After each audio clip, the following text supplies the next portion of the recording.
อยดูแลเท็ดแท้เท่ากับเมียใหญ่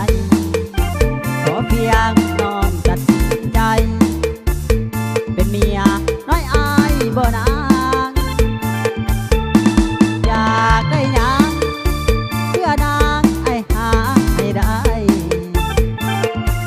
บ้านแม่รถใหญ่น้องซื้อให้แม่นวลละเมียอายคนนี้เขามีทุกอย่างผู้บอกสร้างบุญเข้ามาเคลียร์คอหน่อยหลวงนี่หนอก็เมียเหมือนกันเป็นบ่นอเป็นเมียน้อยอายบ่ละตกลงกับอายเถอะนะว่าเป็นพันยาอายบ่จอมขวัญเมียหลวงเมียน้อยอายบ่ปล่อยให้น้องให้หันสองคนอายหักเท่ากันผูกพันเป็นเอื้อยเป็นน้องหัวใจอายที่อยากได้เมียสองคน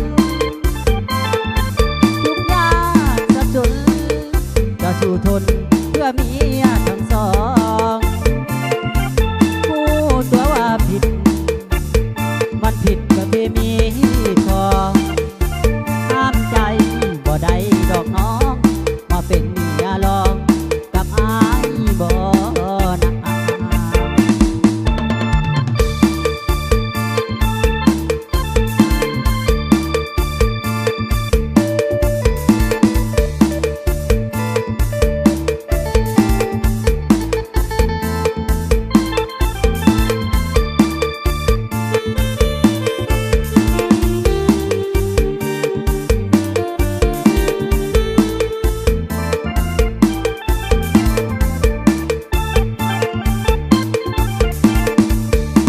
เป็นบ่นอ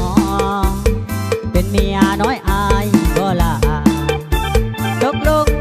กับอายเถอะนะมาเป็นพันยาอายบ่จอมขวัญเมียหลวงเมียน้อยอายบ่ปล่อยให้น้องให้หัน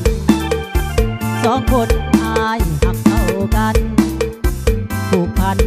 เป็นเอื้อยเป็นน้องหัวใจอายนี่อยากได้เมียสองคน